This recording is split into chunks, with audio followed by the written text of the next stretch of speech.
ದಳವಾಯಿ ಕೋಡಿಹಳ್ಳಿ ಸರ್ಕಾರಿ ಶಾಲೆಯ ಮಕ್ಕಳಿಗೆ ತಂದೆ ತಾಯಿ ಸ್ಮರಣಾರ್ಥ ನೋಟ್ಬುಕ್ ಮತ್ತು ಕಲಿಕಾ ಸಾಮಗ್ರಿಗಳ ವಿತರಣೆ. ದಳವಾಯಿ ಕೋಡಹಳ್ಳಿ ಗ್ರಾಮದ ನಿವಾಸಿ ಗಿರೀಶ್ ಅವರು ತಂದೆ ತಾಯಿಗಳ ಸ್ಮರಣಾರ್ಥವಾಗಿ ಸರ್ಕಾರಿ ಶಾಲೆಯ ಮಕ್ಕಳಿಗೆ ಉಚಿತ ನೋಟ್ಬುಕ್ ಮತ್ತು ಕಲಿಕಾ ಸಾಮಗ್ರಿಗಳನ್ನು ಮಂಗಳವಾರ ವಿತರಿಸಿದರು. ಕಾರ್ಯಕ್ರಮವನ್ನು ಉದ್ದೇಶಿಸಿ ಮಾತನಾಡಿದ ಗಿರೀಶ್ ಅವರು, ನಮ್ಮ ತಂದೆ ಮಲ್ಲಿಕಾರ್ಜುನಪ್ಪ ಮತ್ತು ತಾಯಿ ಬ್ರಹ್ಮಾರಂಭರವರು ಗ್ರಾಮದಲ್ಲಿ ಒಂದು ಶಾಲೆ ಪ್ರಾರಂಭಿಸಬೇಕು ಎಂಬ ಉದ್ದೇಶದಿಂದ ಸುಮಾರು 5 ವರ್ಷಗಳ ಹಿಂದೆ 5 ಗುಂಟೆ ಜಾಗವನ್ನು ದಾನವಾಗಿ ನೀಡಿದ್ದರು.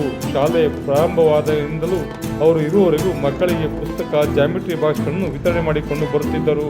ಅವರ ಮೃತರಾದ ಮೇಲೆ ನಮ್ಮ ತಂದೆ ತಾಯಿಯ ಸ್ಮರಣಾರ್ಥವಾಗಿ ಅವರ ಆದರ್ಶದಂತೆ ನಾನು ವಿದ್ಯಾರ್ಥಿಗಳಿಗೆ ಲೇಖನಿ ಸಮಯಗಳನ್ನು ನೀಡುತ್ತಿದ್ದೇವೆ ಎಂದರು. ಇದೇ ಸಂದರ್ಭದಲ್ಲಿ ಶಾಲೆಯ ವತಿಯಿಂದ ಗಿರೀಶ್ ಮತ್ತು ಕವಿತಾರವರನ್ನು ಸನ್ಮಾನಿಸಿ ಅಭಿನಂದಿಸಲಾಯಿತು. ಕಾರ್ಯಕ್ರಮದಲ್ಲಿ CRP ತಿಮ್ಮಯ್ಯ, ಶಾಲಾ STMC ಅಧ್ಯಕ್ಷ ನಾಗೇಶ್, ಪ್ರಭಾರ ಮುಖ್ಯ ಶಿಕ್ಷಕಿ ನವ್ಯಶ್ರೀ, ಸಹ ಶಿಕ್ಷಕರಾದ ಗೌರಮ್ಮ, ಶಿಲ್ಪಾ, ಕಾವ್ಯ, ಸುಮಾ, ಯೋಗೇಶ್ ಹಾಗೂ ವಿದ್ಯಾರ್ಥಿಗಳ ಪೋಷಕರು ಉಪಸ್ಥಿತರಿದ್ದರು. ವಿಶೇಷ ವರದಿ SN ಪ್ರಸಾದ್, ಅಲ್ಗೂರು. 2026-27 ಸಾಲಿನ ಶಾಲಾ ಮಕ್ಕಳಿಗೆ ಸ್ವಾಗತ ಕೋರುತ್ತಾ ಶಾಲಾ ಮುಖ್ಯೋಪಾಧ್ಯಾಯರು, ಸಹ ಶಿಕ್ಷಕರು, ಗ್ರಾಮಸ್ಥರಿಗೆ ಮತ್ತು CRP ಅವರಿಗೆ, STMC ಅಧ್ಯಕ್ಷರ ಸದಸ್ಯರಿಗೆ ಸ್ವಾಗತ ಕೋರುತ್ತಾ ಈ ದಳವಾಯಿ ಕೋಡಹಳ್ಳಿ ಶಾಲೆಗೆ ನಿವೇಶನ ನೀಡಿರುವ ತಂದೆಯವರ ಮಲ್ಲಿಕಾರ್ಜುನಲ್ಲಿ ಶಾಲೆ ಪ್ರಾರಂಭವಾದ ದಿವಸ ಶಾಲಾ ಮಕ್ಕಳಿಗೆ ನೋಟ್ಬುಕ್ಕು, ಲೇಖನಿ ಸಾಮಗ್ರಿ ಏನು ವಿತರಿಸಿ ಎಂದಿನಂತೆ ಪ್ರತಿ ವರ್ಷದಿಂದ ಪ್ರಾರಂಭ ಮಾಡಿದ್ದೇನೆ.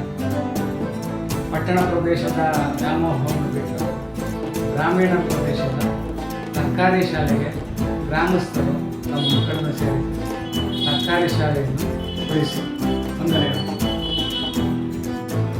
ದಳವಾಯಿ ಕೋಡಹಳ್ಳಿ ಸರ್ಕಾರಿ ಹಿರಿಯ ಪ್ರಾಥಮಿಕ ಶಾಲೆಯಲ್ಲಿ ವ್ಯಾಸಂಗ ಮಾಡ್ತಾ ಇರ್ತಕ್ಕಂಥ ಎಲ್ಲ ಮಕ್ಕಳಿಗೂ ಜೂನ್ 1 ಅಂದರೆ ಶಾಲೆಗೆ ಆರಂಭೋತ್ಸವ ಕಾರ್ಯಕ್ರಮವನ್ನು ಇಟ್ಕೊಂಡಿದ್ದೀವಿ. ಈ ಮಕ್ಕಳಿಗೆ ಸಿಹಿ ತಿನ್ನಿಸುವ ಮೂಲಕ ಶಾಲೆ ಆರಂಭೋತ್ಸವನ ಮಾಡ್ತಾಯಿದ್ದೀವಿ. ಈ ಮಲ್ಲಿಕಾರ್ಜುನಪ್ಪ ದಳವಾಯಿ ಕೋಡಹಳ್ಳಿ ಅವರು, ನಮ್ಮ ಮಾವನಾದರವರು ಈ ಶಾಲೆಯಲ್ಲಿ ಮಕ್ಕಳಿಗೆ ದಾನವಾಗಿ ಜಾಗವನ್ನು ನೀಡಿದ್ದಾರೆ. ಶಾಲೆಯಲ್ಲಿ ವ್ಯಾಸಂಗ ಮಾಡ್ತಕ್ಕಂಥ ಎಲ್ಲ ಮಕ್ಕಳಿಗೂ ಚೆನ್ನಾಗಿ ವಿದ್ಯಾಭ್ಯಾಸವನ್ನು ಕಲಿತು ತಮ್ಮ ಉನ್ನತ ಮಟ್ಟದಲ್ಲಿ ವಿದ್ಯಾಭ್ಯಾಸ ಕಲಿತು ಈ ಶಾಲೆಗೆ ಒಳ್ಳೆಯ ಕೀರ್ತಿ ಮತ್ತು ಹೆಸರನ್ನು ತಂದುಕೊಡ್ಬೇಕು ಅಂತ ನನ್ನ 2 ಮಾತನ್ನು ಮುಗಿಸ್ತಾ ಇದ್ದೀನಿ. ನೇರ, ದಿಟ್ಟ, ನಿರಂತರ ಸುದ್ದಿಗಳಿಗಾಗಿ ಮಾಮರ ನ್ಯೂಸ್ ವೀಕ್ಷಿಸಿ, ಸಬ್ಸ್ಕ್ರೈಬ್ ಆಗಿ, ಪ್ರೋತ್ಸಾಹಿಸಿ. ಧನ್ಯವಾದಗಳು. ಶುಭ ದಿನ.